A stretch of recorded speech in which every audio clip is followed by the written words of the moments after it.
राम राम जी सभी को। राम राम नमस्कार दोस्तों, मेरे इस वीडियो को शेयर करें। मैं अपनी बात पहुंचाना चाहती हूं जो मेघालय से गवर्नर हैं माननीय सत्यपाल मलिक जी। आप लोग इस वीडियो को शेयर करें ताकि हमारी ये बात उन तक पहुंच सके और सभी भारतीयों तक ये बात पहुंच सके। उसके लिए मैं आपसे अनुरोध कर रही हूं कि इस वीडियो को शेयर करें। कल ही मैंने आदरणीय सत्यपाल मलिक जी का बयान सुना। मैंने एक वीडियो में देखा, वो किसी चैनल को एनडीटीवी, शायद एनडीटीवी या किसी चैनल को इंटरव्यू दे रहे थे। उसमें उन्होंने कहा कि हरियाणा के मुख्यमंत्री मनोहर लाल खट्टर को इस्तीफा दे देना चाहिए और उनको माफ़ी मांगनी चाहिए। उनको ये लगता है कि करनाल में जो लाठीचार्ज हुआ उसके जिम्मेदार मुख्यमंत्री हैं। एक बात तो आदरणीय गवर्नर साहब सत्यपाल मलिक जी, मैं आपको कहना चाहती हूँ और आपसे पूछना भी चाहती हूँ कि किसी भी प्रदेश का मुख्यमंत्री कानून व्यवस्था को बनाने के लिए अगर आदेश देता है कि कानून व्यवस्था खराब नहीं होनी चाहिए और उपद्रव अगर हो रहा है तो उसको कंट्रोल करना चाहिए, अगर इस तरह का वो आदेश देता है तो वो मुख्यमंत्री की क्या गलती है? अगर वही मुख्यमंत्री कानून व्यवस्था को कंट्रोल नहीं कर पाता है और स्थिति बिगड़ती है तो हमारे जैसे लोग उनको ब्लेम करते हैं कि मुख्यमंत्री में दम नहीं है, बेकार मुख्यमंत्री है, ये कार्य नहीं कर पाया। लेकिन हम हरियाणा प्रदेश के वासी होने के नाते हमें मुख्यमंत्री पे पूरा भरोसा है। उन्होंने जो कानून व्यवस्था पिछले 10 महीनों से बना के रखी है उसमें उनकी तारीफ है। उन्होंने दूसरे प्रदेश से आए हुए लोगों को आंदोलन करने के लिए जगह दी, परमिशन दी और उनको फ्री बिजली पानी भी दिया हुआ है।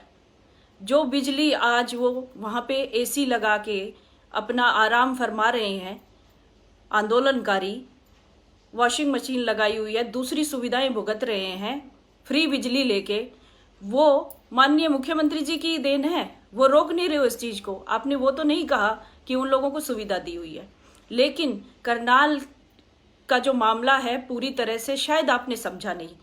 अगर समझ के भी ये बयान दिया है तो ये बयान आपका मतलब मैं कहूंगी कि आप गवर्नर पद पे जिस पार्टी की वजह से बैठे हुए हैं उन कार्यकर्ताओं के प्रति आप अपनी जिम्मेदारी नहीं समझते।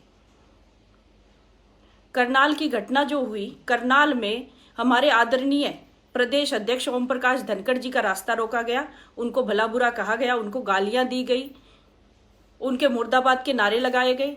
क्या ओम प्रकाश धनखड़ जी प्रदेश के अध्यक्ष हैं और कार्यकर्ताओं के प्रति उनकी जिम्मेदारी है? किस अपने संगठन की बैठक करने का उनको अधिकार है। माननीय मुख्यमंत्री जी और माननीय प्रदेश अध्यक्ष जी अगर बैठक लेने आए हैं करनाल में और उपद्रवी आते हैं, कस्सी चलाते हैं, पत्थर मारते हैं, तो क्या एसडीएम अगर ऑर्डर करता है या कोई भी अधिकारी, पुलिस प्रशासन का कोई अधिकारी उनको कंट्रोल करता है तो क्या वो गलत है? मुख्यमंत्री अगर आदेश करते हैं कि ये पत्थर मारने वाले, कस्सी चलाने वाले लोगों को कंट्रोल करो, क्या ये गलत है? प्रदेश अध्यक्ष का मान करने वाले लोगों को कंट्रोल करते तो क्या ये गलत है? हाँ, एसडीएम साहब का ऐसे कहना कि हाँ इनके सर फोड़ देना, वो उनका वक्तव्य है, उस पे वो अपना सफाई देंगे क्यों कहा उन्होंने, लेकिन उनको उपद्रवियों को कंट्रोल करने का पूरा अधिकार है। वो एक अधिकारी है, उनको आदेश मिला है या उनकी ड्यूटी है, वो जरूर करेंगे। मैं बिल्कुल उनके साथ हूँ इस मामले में। उन्होंने कंट्रोल किया, अच्छे से कंट्रोल किया। अगर वो कंट्रोल नहीं करते तो हरियाणा में खून खराबा होता, बहुत ज्यादा होता। इधर से बीजेपी के कार्यकर्ता आते और उधर से किसान, यानी कि उपद्रवी जो किसान का मुखौटा पहने हुए हैं, वो लोग आते और बहुत खून खराबा होता। ये क्या जायज है? लेकिन प्रशासन ने कंट्रोल किया और बड़े लंबे समय से कंट्रोल कर रहे हैं। बड़ी सूझबूझ के साथ मुख्यमंत्री चल रहे हैं। ऐसे सूझबूझ के साथ चलने वाले मुख्यमंत्री को आप ब्लेम कर रहे हैं और आप उनको ये कह रहे हैं कि उनको इस्तीफा दे देना चाहिए, उनको माफी मांगनी चाहिए। पहले तो माननीय गवर्नर साहब, मैं आपसे पूछना चाहती हूँ, सत्यपाल मलिक जी, हम तो आपको बिल्कुल आदर्श मानते थे, लेकिन आपने ये जो बयान दिया है ना, उसके बाद मेरा विश्वास आप पर से उठ चुका है, क्योंकि आप भी किसान हैं, मैं भी किसान हूं, मैं भी किसान की पक्षधर हूं, आप भी हैं। लेकिन मैं कानून के विरोध में नहीं हूं। कानून के विरोध में मैं अगर होती, मुझे ये कानून अच्छे लगते हैं, मुझे कानून के जरिए से किसानों को फायदा मिलेगा, मैं ये सोचती हूं और बिल्कुल मिलता है। और आप सोचते हैं कि ये गलत है, तो कानून के अगर आप विरोध में हैं तो आपको इस्तीफा दे देना चाहिए। आप क्यों सत्ता का सुख भोग रहे हैं? आप गवर्नर बने हुए हैं, आपको तुरंत इस्तीफा देना चाहिए। अगर आप वो किसान के मुखौटे पहने आंदोलनकारियों के पक्षधर हैं तो आपको इस्तीफा दे देना चाहिए। और माननीय गवर्नर साहब, मैं आपसे कहना चाहती हूं कि अगर आप जरा भी सोचते ना कि हरियाणा के कार्यकर्ताओं के साथ कैसा व्यवहार किया जा रहा है इन आंदोलनकारियों के माध्यम से, चढ़ूनी टिकैत जैसे लोग जो राजनीतिक पार्टियों से ताल्लुक रखते हैं और किसान का मुखौटा पहन के आ गए हैं यहां पे, वो लोगों की सोची समझी राजनीति के तहत ये सारा आंदोलन है। कोई भी एक व्यक्ति मुझे सही सच्चा किसान वहां दिखा दो, सब राजनीतिक पार्टियों से ताल्लुक रखने वाले लोग हैं वहां पे। और आप उनका पक्ष रखते हैं तो आप क्यों नहीं इस्तीफा दे देते और आप उनके साथ क्यों नहीं खड़े हो जाते? 10 महीने से आंदोलन चल रहा है, आप माननीय मुख्यमंत्री साहब से इस्तीफा मांग रहे हैं, आप अपना इस्तीफा दे पहले। अगर आपको इतना ही हित प्यारा इन आंदोलनकारियों का तो आप पहले अपना इस्तीफा दें। क्यों नहीं देते आप इस्तीफा? मुख्यमंत्री जी ने आदेश दिया कि कानून व्यवस्था को दुरुस्त रखना है, कोई भी गलत चीजें यहां नहीं होनी चाहिए और नेशनल हाईवे जाम नहीं होना चाहिए, जो कि सुप्रीम कोर्ट का आदेश है। उसमें क्या गलत कहा उन्होंने? इसका मतलब तो ये तो मुख्यमंत्री है, आप तो उनसे भी ऊपर हैं, गवर्नर। अगर आपके प्रदेश में राष्ट्रपति शासन लागू हो जाता है और आपको कंट्रोल करने के लिए बोला जाता है और आपके प्रदेश में आंदोलन हो रहा होता है, तो आप क्या आदेश करेंगे? आप एसडीएम, डीजी, एसपी, उनको क्या आदेश करेंगे? छोड़ दो इनको खुला, कस्सियों से काट दो। आपके प्रदेश में तो खून खराबा हो जाएगा, मारकाट मच जाएगी, जो 1947 में हुआ था, देश आजाद हुआ था। आप तो खून खराबे के पक्षधर हैं, आप तो चाहते हैं खून खराबा हो, मारकाट बचे। क्या आप राजनीतिक फायदा लेना चाहते हैं? मुख्यमंत्री बड़ी ईमानदारी से अपना काम कर रहे हैं, आंदोलनकारियों का पक्ष भी रखते हैं। वो उनकी हर बात में यही दिखता है, कभी कुछ नहीं बोला आंदोलनकारियों को, बोलते नहीं, उनका हेलीकॉप्टर नहीं उतरने दिया गया। हमारे प्रदेश अध्यक्ष का रोज रास्ता रोकते हैं, उनको काले झंडे दिखाते हैं। चलिए बाकी बातें छोड़ दीजिए, आप बीजेपी से ताल्लुक रखते हैं, आप गवर्नर हैं लेकिन बीजेपी के कार्यकर्ता भी हैं आप। अगर आप बीजेपी के कार्यकर्ता सही मायने में हैं तो हम जैसे बीजेपी के कार्यकर्ताओं का दुख दर्द समझना चाहिए आपको। मुझे ये बताइए, बीजेपी के लाखों हरियाणा के कार्यकर्ता मानसिक प्रताड़ना झेल रहे हैं आज, उसका जिंदा उदाहरण मैं हूं। मेरे सोशल मीडिया अकाउंट को खोल के देखिए, मुझ पे कितने सारे इल्जाम और कितनी गालियां भद्दी और गंदा बोला गया है। आप उन लोगों का साथ दे रहे हैं जो उपद्रवी हैं, जो आंदोलनकारी हैं, उनका साथ दे रहे हैं आप। इसका मतलब आप चाहते हैं जिन बीजेपी कार्यकर्ताओं की वजह से आप गवर्नर हैं ना आज, उन बीजेपी के कार्यकर्ताओं को ये आंदोलनकारी प्रताड़ित करते हैं। डबवाली में पूरे कपड़े उतार के विधायक को नंगा कर दिया गया, उसके शरीर पे एक कपड़ा नहीं था। क्या उसको मानसिक प्रताड़ना नहीं झेलनी पड़ रही? लेकिन मनोहर लाल जी ने तो नहीं कहा कि उस व्यक्ति को जिसने कपड़े उतारे उनको मार डालो। परिजात चौक हिसार पे मेरी गाड़ी को टक्कर मारी गई, मेरा परिवार उस गाड़ी में बैठा, मैं थी, मैं मर जाती, वहां पे मुझे चोट पहुंचती, लेकिन फिर भी मैंने तो कंप्लेंट नहीं की आंदोलनकारियों के खिलाफ, सिर्फ मैंने सोशल मीडिया पे आके कहा। मेरी बैठक चल रही थी सुंडावास में मंडल की, मेरे मंडल अध्यक्ष को चोट लगी, मंडल महामंत्री को चोट लगी, हमने कंप्लेंट तक नहीं की। मेरी महिला कार्यकर्ता, उसको कहा 4 लड़कों ने शराब पिए हुए थे जो किसान आंदोलन का हिस्सा बता रहे थे अपने आप को, उसको कहा कि इस लड़की के बाल पकड़ के घसीटो, ये दोबारा बैठक में नहीं आएगी, बीजेपी को बैठक नहीं करने देंगे। हम स्वतंत्र भारत में रहते हैं, हमारा लोकतांत्रिक देश है, हमारा संविधान हमें आज़ादी देता है हर कार्यक्रम, हर बैठक करने की। जब उनको आंदोलन करने के लिए हम नहीं रोक रहे तो वो लोग हमें कैसे लाठी और डंडों से पीट सकते हैं? अभी कल एक वीडियो देखा, उसमें क्या नाम बता रहे उस व्यक्ति का, फेसबुक पे एक वीडियो आया है और जिसमें उसको बेरहमी से पीटा जा रहा है। कह रहे बीजेपी का कार्यकर्ता है, छोड़ो मत इसको। बीजेपी नेता नरपत राणा को शहजादपुर के किसानों ने पीटा। क्यों पीटा? बीजेपी नेता को क्यों पीटा भाई? मुझे इन बातों का जवाब दे दीजिए। बीजेपी के कार्यकर्ताओं को क्यों पीटा जा रहा है? बीजेपी के कार्यकर्ताओं के कपड़े क्यों उतारे जा रहे हैं? हमें बार बार धमकियां मिल रही है, हमें बार बार धमकियां मिल रही हैं, तेरे कपड़े उतार देंगे, तुझे नंगा कर देंगे। एक औरत को ऐसी बात कहना, लेकिन फिर भी मैं नहीं डरती। सत्यपाल मलिक जी, जिस कौम से आप आते हैं उसी कौम से मैं आती हूँ। मैं भारतीय जनता पार्टी में जरूर काम करती हूँ, लेकिन खून उसी कौम का हूं। जवाब जिस तरह से आप देते हैं उसे मुझे भी आता है देना। लेकिन आप गद्दारी कर रहे हैं अपनी पार्टी के प्रति। उन कार्यकर्ताओं का समर्पण देखिए, फिर भी वो झंडा उठा के खड़े हैं। ये बीजेपी कार्यकर्ता झंडा उठा के खड़ा है, तभी आप गवर्नर की कुर्सी पे बैठे हैं और उसी के साथ गद्दारी कर रहे हैं आप। उन्हीं के मुख्यमंत्री को कहते हैं आप, जो लॉ एंड ऑर्डर की धज्जियां उड़ाने वाले लोगों को कह रहे हैं कि ये कानून व्यवस्था बनाओ, इन लोगों को कानून की धज्जियां मत उड़ाने दो। वो सिर्फ इतना ही तो कह रहे हैं, उनको कह रहे हैं इस्तीफा दे दो।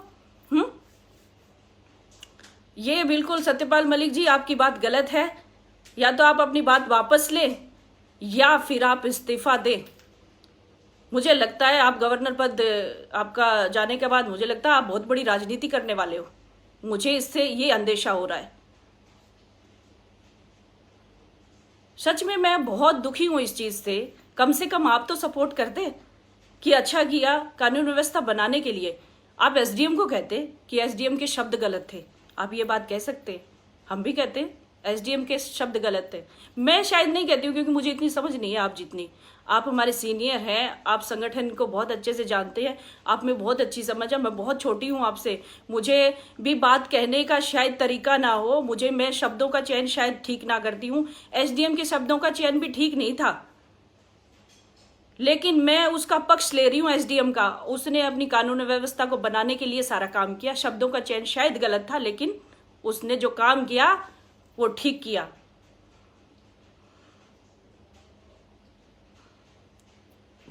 आदरणीय गवर्नर साहब, हम कार्यकर्ताओं को, बीजेपी के कार्यकर्ताओं को, आज हमारी देश और प्रदेश में सरकार है, फिर भी हम इन आंदोलनकारियों की वजह से जलील हो रहे हैं हर रोज।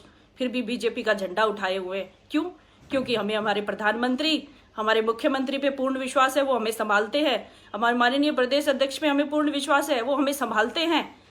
इसलिए हमने बीजेपी का झंडा उठाया हुआ है।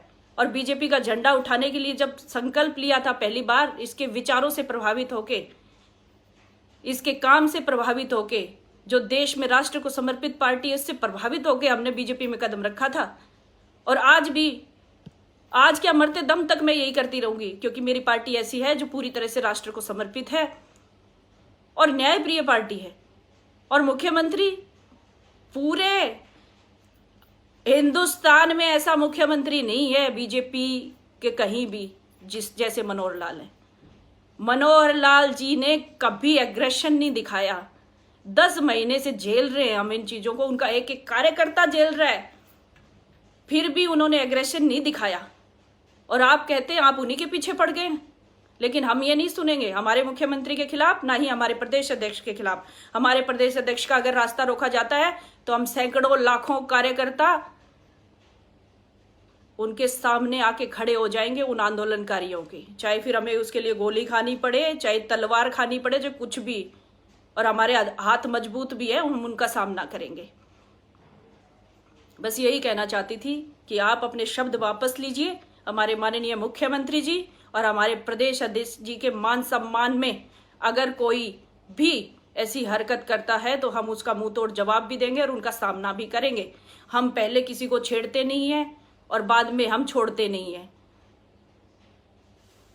सत्यपाल मलिक जी, हमारी मुख्यमंत्री जो है मनोहर लाल खट्टर, आप बेशक उनको पसंद नहीं करते होंगे, बहुत सारे लोग नहीं करते होंगे, लेकिन उनका काम देखिए, काम तो देखिए। चाहे वो जिस भी कम्युनिटी से आते हो, जो भी उनका नाम है, लेकिन उनका काम देखिए। उन्होंने 10 महीने से फ्री इनको सारी सुविधाएं दे रखी है। बड़े मान सम्मान के साथ इनकी बात सुनते हैं। सत्यपाल मलिक जी, आप हमारे आदरणीय हैं, बड़े हैं हमसे। मैं गुस्से में बहुत सारी बातें आपको कह गई हूं, लेकिन सोचिए, ये जो किसानों के नाम पे राजनीति करने के लिए हरियाणा प्रदेश में लोग आके बैठ गए हैं ना, किसानों का मुखौटा पहन के, इनको साइड में हटाइए। 40 की संख्या है इनकी, शायद 40 की संख्या इनके नेताओं की है। सारे राजनीतिक पार्टियों से ताल्लुक रखते हैं। कोई खालिस्तान का झंडा उठाए हुए है, कोई चडूनी जैसे लोग हैं, कोई राकेश टिकैत जी जैसे लोग हैं। तो इसे लोगों को साइड में करके इनको क्यों राजनीति करने दे रहे हो? हमारे जो प्रदेश है इसका माहौल खराब हो रहा है। ऐसा करिए, आप गवर्नर पद से इस्तीफा दीजिए और इनका नेतृत्व करिए। और आपकी तो प्रधानमंत्री जी भी बात सुनते हैं, फैसला तुरंत हो जाएगा, फैसला तुरंत हो जाएगा, आपकी बात सुनी जाएगी, कानून में संशोधन होगा। मैं भी इसके पक्ष में हूं। कानून में संशोधन चाहते हैं ना किसान, उसका संशोधन हो जाएगा। बस आप एक कदम उठाओ, आप इस्तीफा दो और इनकी अगुवाई करो। आपको हम है ना चाय पानी भी पिलाएंगे, सुबह शाम खाना भी खिलाएंगे और आपका बड़ा आदर सम्मान करेंगे। मैं खुद आऊंगी किसान आंदोलन में आपकी खातिरदारी करने, क्योंकि आप एक सुलझे हुए व्यक्ति हैं। और आप अगर इनका नेतृत्व करते हैं ना किसान आंदोलन का, तो हम आपको समय भी देंगे, आपका मान सम्मान भी करेंगे और आपके साथ चलेंगे प्रधानमंत्री जी के पास बात रखवाने के लिए। और बिल्कुल साफ हो जाएगा, सारा 10 महीने से ये लोग कामकाज छोड़ के बैठे हुए हैं। जो दूसरी राजनीतिक पार्टी उस ताल्लुक रखने वाले, इनकी दुकान बंद हो जाएगी, इनकी दुकान बंद हो जाएगी और आपको किसान दुआएं देंगे। आप गवर्नर पद छोड़ के हरियाणा में कुंडली बॉर्डर पे आइए और इनका नेतृत्व करिए और इनकी बात प्रधानमंत्री के पास रखिए और मैं भी आपके साथ चलूंगी। क्यों नहीं करते आप ऐसा? आपको करना चाहिए। आदरणीय सत्यपाल मलिक जी, काफी दिन हो गए आपको गवर्नर बने हुए, मुझे लगता है आपको किसान के पक्ष में आना चाहिए। बहुत बहुत धन्यवाद साथियों मेरे साथ जुड़ने के लिए। मेरे इस वीडियो को शेयर जरूर करें ताकि आदरणीय सत्यपाल मलिक जी तक हमारी बात पहुंचे। जो मनोहर लाल खट्टर को नाकारा कह रहे हैं ना, इस्तीफा दे दे, माफी मांगे, तो मैं कहती हूं कि आदरणीय सत्यपाल जी, अगर आप इस्तीफा दे देते हैं तो करोड़ों लोगों का भला होगा, किसानों का भला होगा। आप प्रधानमंत्री के संपर्क में आप बात रख सकेंगे और आपकी बात किसान मानेंगे भी। हमारे जैसे लोग आपका साथ देंगे। आप आ जाइए, हरियाणा में आपका स्वागत करते हैं हम लोग। आपकी अच्छी खातिरदारी भी करेंगे और आपके साथ चलेंगे किसानों के साथ, ताकि सुलझेड़ा हो जाए, सुलझ जाए मामला। ये इतना खून खराबा करने की जरूरत नहीं है।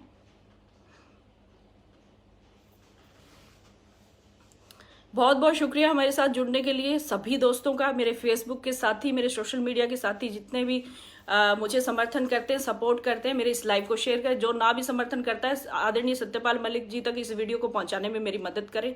बहुत बहुत धन्यवाद। और आदरणीय प्रधानमंत्री जी, आपसे भी मैं कहना चाहती हूँ, प्रधानमंत्री जी मेरी इस बात को सुनिए और आदरणीय सत्यपाल मलिक जी को आप छूट दे दीजिए ना किसानों का साथ देने के लिए।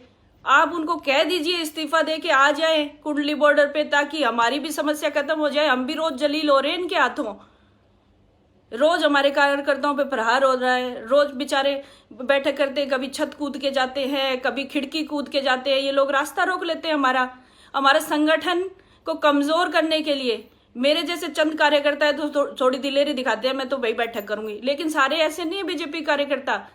प्लीज आदरणीय प्रधानमंत्री जी, आप फैसला ले लीजिए जल्दी। आदरणीय सत्यपाल जी मलिक जी को इनकी अगुवाई करने के लिए भेज दीजिए, ताकि ये बात अगुवाई करके आपके पास कानून में संशोधन करने की बात लेके आ जाए और ये जो दूसरे राजनीतिक दल हैं ये साफ हो जाए यहाँ से। आपसे अनुरोध है आदरणीय प्रधानमंत्री जी, आप सत्यपाल मलिक जी को फ्री कर दीजिए ताकि ये बात रखे किसानों की। ये गवर्नर बन के बैठे हुए हैं और वहां बात रख रहे हैं कि किसी प्रदेश के मुख्यमंत्री को बेकार और नकारा कह रहे हैं कि इस्तीफा दे दो। मनोहर लाल जी जैसा तो प्रदेश में कोई आज तक मुख्यमंत्री चला नहीं पाया हरियाणा में। हरियाणा के लोगों का पता है ना आपको, हमारे जैसे लोग हैं हरियाणा में जो किसी बात सुनते नहीं, अपनी बात कह देते हैं। सारे ही ऐसे हैं यहाँ पे, तो सुनना चाहिए। लेकिन मनोहर लाल जी ने बड़ी व्यवस्था अच्छी बनाई हुई है, बड़ा अच्छा तालमेल बनाया। वो आंदोलनकारियों को भी रिस्पेक्ट देते हैं, बड़े आराम से उन्होंने अपना आंदोलन करने के लिए जगह दी हुई है, फ्री बिजली दी हुई है, फ्री पानी दिया है, बहुत सारी सुविधाएं दी हुई है। जबकि इन लोगों ने पता है दुकानें लूट ली, लड़कियों के साथ रेप की घटनाएं तक को अंजाम दे दिया है, लड़कियों को उठा के भी ले गए हैं, मर्डर तक हो गए, जिंदा भी लोगों को जला दिया है। फिर भी ये मुख्यमंत्री देखो ये अपना मतलब संयम कायम किए हुए है, संयम के साथ कर रहे हैं, एग्रेशन नहीं दिखा रहे हैं। तो इस पे सोचने की जरूरत है कि कब तक चलेगा, इसको रोकिए, कब तक चलेगा। हम जैसे लोग प्रताड़ित हो रहे हैं, मानसिक प्रताड़ना झेलनी पड़ रही है। मेरे आदरणीय प्रधानमंत्री जी, मेरे सोशल मीडिया को देखिए, मेरे सोशल मीडिया पे मेरे परिवार को मुझे कितनी गालियां निकाली जाती है हर वक्त इन आंदोलनकारियों के जो लोग हैं, ये आंदोलनकारी जो हैं, कितनी भद्दी और गंदी गालियां देते हैं ये लोग। हमारा रास्ता रोकते हैं, हमें काम नहीं करने दे रहे हैं, और जो गंदा व्यवहार करते हैं उन लोगों पे लगाम लगनी चाहिए और इस आंदोलन को यहीं खत्म कर देना चाहिए। हरियाणा का इसमें नुकसान हो रहा है, व्यापारियों का नुकसान हो रहा है, बाहर से आया हुआ है, यूपी बिहार से मजदूर वर्ग है, उनका नुकसान हो रहा है, वो लोग वापस जा रहे हैं। हरियाणा में बहुत नुकसान हो रहा है, हमारे प्रदेश का माहौल बहुत ही खराब हो रहा है और बदनामी हो रही है इसमें हमारे प्रदेश की। हमारे प्रदेश को इतने अच्छे मुख्यमंत्री मिले, इतना अच्छा ईमानदारी से काम कर रहे हैं। पूरे इन 5-7 सालों में 82,000 नौकरियां दी हैं मुख्यमंत्री जी ने, और किसानों को लाभ देने के तो लिस्ट बहुत लंबी है। जहां प्रधानमंत्री जी आपने किसानों को लाभ दिया है, उसी तरह से प्रदेश की सरकार ने भी किसानों को लाभ दिया है। किसान खुश है, हमारे पक्ष में है। हमारे जैसे हम भी तो किसान हैं, हम बीजेपी कार्यकर्ता है, तो क्या हुआ, बहुत सारे लोग पक्ष में हैं। सिर्फ 5% आदमी जो है हरियाणा का है, बाकी दूसरे प्रदेशों के लोग हैं जो कांग्रेस की जहां सरकारें हैं वहां के राजनीतिक दल किसान का मुखौटा पहन के बैठे हुए हैं। इस बात पे गौर फरमाइएगा और ये करने की बहुत आवश्यकता है। नहीं, हमारे हरियाणा का माहौल खराब हो रहा है, हमारे युवाओं की नींव जो है कमजोर है, हरियाणा की नींव जो है युवा वो कमजोर हो रहे हैं। इन लोगों ने गुमराह कर दिया उनको, वो माँ बहनों की इज्जत करना भूल गए हैं, वो उपद्रव करना सीख गए हैं। तो इस पे लगाम लगाने की जरूरत है। ये नींव जब कमजोर हो जाएगी तो हरियाणा की स्थिति अलग तरीके में चली जाएगी। तो प्लीज आपसे रिक्वेस्ट है, इस माहौल को, और ये देश का हिस्सा है, हरियाणा भी छोटा सा हरियाणा है, खुशहाल हरियाणा है, हमारा हरा भरा हरियाणा है, इसको प्लीज आप माइंड में रखिए, इस चीज को खत्म करिए। जल्दी से सत्यपाल मलिक जी को भेजिए रिजाइन करवा के, ताकि वो इनकी अगुवाई और इनका नेतृत्व कर सके। बहुत बहुत धन्यवाद साथियों मेरे साथ जुड़ने के लिए। आदरणीय सत्यपाल मलिक जी, आदरणीय प्रधानमंत्री जी को मैंने ये बात कही है, इस वीडियो को पहुंचाइए ताकि वहां बैठे उन लोगों को सारी चीजें पता है। अगर वो ये चीजें कर लेते हैं तो हरियाणा की स्थिति में सुधार आ जाएगा। बहुत बहुत धन्यवाद आप सभी का, बहुत बहुत धन्यवाद आप सभी का। मेरे इस वीडियो को शेयर करें। जय हिंद, जय भारत।